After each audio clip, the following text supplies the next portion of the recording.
अस्सलाम वालेकुम नाज़रीन, आप देख रहे हैं BN न्यूज़ और मैं हूं आपका होस्ट अजमल सियाल।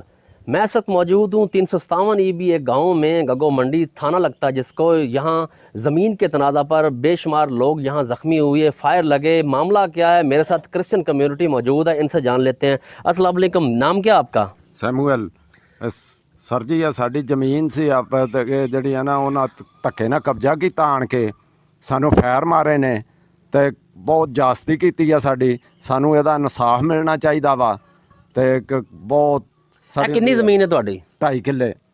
ਤੇ ਕੌਣ ਕਬਜ਼ਾ ਕਰਨਾ ਚਾਹੁੰਦੇ ਹੈ? ਇੱਧਰ ਰਾਈ ਨੇ ਇੱਕ ਹੈਗਾ ਵਾ ਆਪਣਾ ਕਬਾਲ ਹੈ, ਨਮਾਜ਼ਾ ਹੈ, ਰਜਾਕ ਹੈ ਤੇ ਸ਼ਾਹਦ ਹੈ। ਜ਼ਮੀਨ ਤੁਸੀਂ ਠੇਕੇ ਦਿੱਤੀ ਸੀ? ਠੇਕੇ ਦਿੱਤੀ ਸੀ, ਫਿਰ ਇਹਨਾਂ ਕਬਜ਼ਾ ਕਰ ਲਿਆ ਵਾ। ਉਹ ਹੁਣ ਛੱਡਣ ਨਹੀਂ ਡਏ। ਸਾਡੇ ਟਰੈਕਟਰ ਨੂੰ ਵੀ ਫੈਰ ਮਾਰੇ ਨੇ ਤੇ ਸਾਡੇ ਜਿਹੜਾ ਨਾ ਬਹੁਤ ਜ਼ਿਆਦਤੀ ਕਰਨ ਡਏ ਨੇ ਸਾਡੇ ਨਾਲ। ਤੇ ਰਾਤੀ ਵੀ ਫਾਇਰਿੰਗ ਕੀਤੀ ਹੈ ਨਾ ਬਹੁਤ ਜ਼ਿਆਦਾ, ਕੱਲ ਪਰਸੋਂ ਵੀ ਫਾਇਰਿੰਗ ਕੀਤੀ ਹੈ। ਬੰਦੇ ਸਾਡੇ 9 ਜ਼ਖਮੀ ਕੀਤੇ ਇਹਨਾਂ ਤੇ ਬਾਕੀ ਵੀ ਸਾਰੇ ਜ਼ਖਮੀ ਕੀਤੇ ਨੇ ਸਾਡੇ। राती भी पुलिस आई थी? राती भी पुलिस आई है, थाना गगो दी। थाना गगो दी।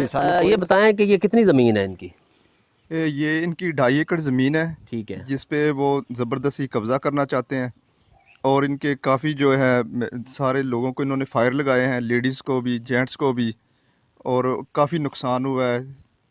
तीन बंदे जो हॉस्पिटल में दाखिल हैं, उनको काफ़ी फायरिंग हुई है, उनसे ज़ख्मी का अच्छा, कुछ ख़वातीन को भी शरे वगैरह लगे हैं, किसी रिपीटर या 12 बोर पंप एक्शन? जी, ये 2 ख़वातीन हैं, उनको शरे लगे हैं, जिससे उनका ज़ख्म हुआ है, काफ़ी नुकसान पहुँचा है जी।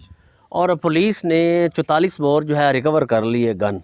वो सामने घर हैं जो क्रिश्चियन कम्युनिटी का है। क्या ये बात दुरुस्त है कि क्रिश्चियन कम्युनिटी ने 44 बोर जो गन है उन मुलजमान को प्रोवाइड की थी, यानी दी थी फायर के लिए? ये दी उन्होंने फायर। और पुलिस ने वहाँ से गन रिकवर कर ली है? ये कर लिया है। और मुलजमान को गिरफ्तार किया है कि नहीं? अभी तक नहीं किया। ਅਸੀਂ ਇਹ ਚਾਹੁੰਦੇ ਹਾਂ ਕਿ ਇਹਨਾਂ ਨੂੰ ਇਨਸਾਫ ਮਿਲਣਾ ਚਾਹੀਦਾ, ਕਿਉਂਕਿ ਖਵਾਤੀਨ ਨੂੰ ਫਾਇਰ ਲੱਗੇ ਨੇ, 9 ਲੋਕ ਨੇ ਜਿਨ੍ਹਾਂ ਨੂੰ ਫਾਇਰ ਲੱਗੇ ਨੇ, ਤੇ ਇਹਨਾਂ ਨੂੰ ਇਨਸਾਫ ਮਿਲਣਾ ਚਾਹੀਦਾ। ਠੀਕ ਹੈ, ਇੱਕ ਹੋਰ ਬਜ਼ੁਰਗ ਮੌਜੂਦ ਨੇ। ਬਜ਼ੁਰਗੋ, ਤੁਸੀਂ ਵੀ ਇਹਨਾਂ ਦੇ ਅਜ਼ੀਜ਼ ਹੋ, ਇਹ ਦੱਸੋ ਇਹ ਵਾਕਿਆ ਕਿਸ ਤਰ੍ਹਾਂ ਹੋਇਆ?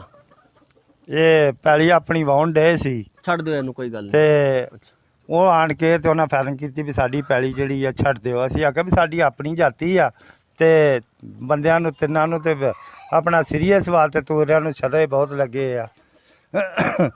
ਤੇ ਆਪਣਾ ਬੀਬੀਆਂ ਗਈਆਂ ਨੇ ਬੰਦੇ ਚੁੱਕਣ ਆਪਣੇ ਵੀ ਜਿਨ੍ਹਾਂ ਨੂੰ ਸਾਰੇ ਡਿੱਗੇ। ਕੌਣ ਮੁਲਜ਼ਮ ਸੀ ਜਿਨ੍ਹਾਂ ਨੇ ਫਾਇਰ ਮਾਰੇ? ਹਾਂਜੀ, ਰਜਾਕ ਸੀ, ਆਪਣਾ ਕਬਾਲ ਸੀ, ਤੇ ਆ ਦੂਸਰਾ ਨਮਾਜ਼ਾ, ਅਨਵਰ, ਤੇ ਆਪਣਾ ਲੰਬੜਦਾਰ ਦੇ ਮੁੰਡੇ 2 ਰਫੀਕ ਦੇ ਸੀ, ਇੱਕ ਸ਼ਾਹਦ, ਇੱਕ ਜਹਿਦ, ਤੇ ਹੋਰ ਇਹਨਾਂ ਦਾ ਅਸੀਂ ਰਫੀਕ ਚੌਰੀ ਰਫੀਕ ਰਾਈ। ਹਾਂਜੀ ਹਾਂਜੀ। ਇਹ ਬਤਾएं ਤੁਸੀਂ ਇਹ ਦੱਸੋ, ਤੁਸੀਂ ਉਸ ਵਕਤ ਉੱਥੇ ਮੌਜੂਦ ਸੋ?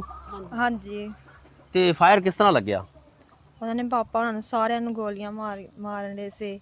ਅਸੀਂ ਭੱਜ ਕੇ ਗਏ ਬਚਾਉਣ ਉਹਨਾਂ ਨੇ ਸਾਡੇ ਵੀ ਸਾਰਿਆਂ ਦੇ ਸ਼ਰੇ ਸਾਡੇ ਵੀ ਸਾਰਿਆਂ ਦੇ ਲੱਗੇ ਆ।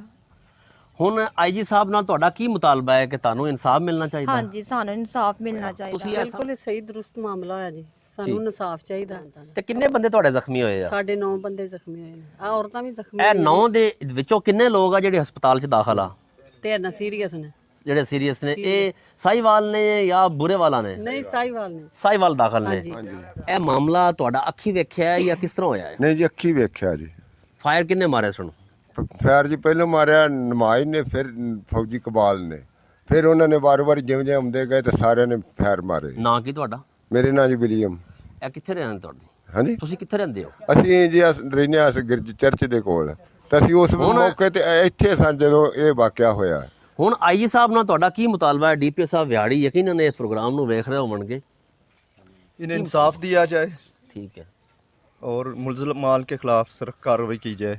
ठीक है। आपने क्रिश्चियन कम्युनिटी की बात सुनी। इनका ये मुतालबा है कि हमारी ज़मीन जो हमने ठेके पे दी थी और मुलजमान जो हैं, एक तो हमें फ़ायर मार गए, हमारी ख़वातीन को 9 बंदे ज़ख्मी हुए, जिनमें से 3 जो है जिनकी हालत सीरियस है और इस वक्त वो साहिवाल अस्पताल में हैं। इनका ये मुतालबा है कि खिलाफ कानूनी कार्रवाई की जाए और मेरिट पर तफ्तीश हो कर जो है DPO साहब विहाड़ी ख़ुद तफ्तीश अपनी ज़ेर निगरानी करवाएं किसी ईमानदार मेरिट पसंद ऑफिसर से, ताकि जो है इनको इंसाफ मिल सके। देखते रहिए BN न्यूज़। अपने होस्ट अजमल सियाल को इजाज़त दीजिए। अल्लाह निगहबान।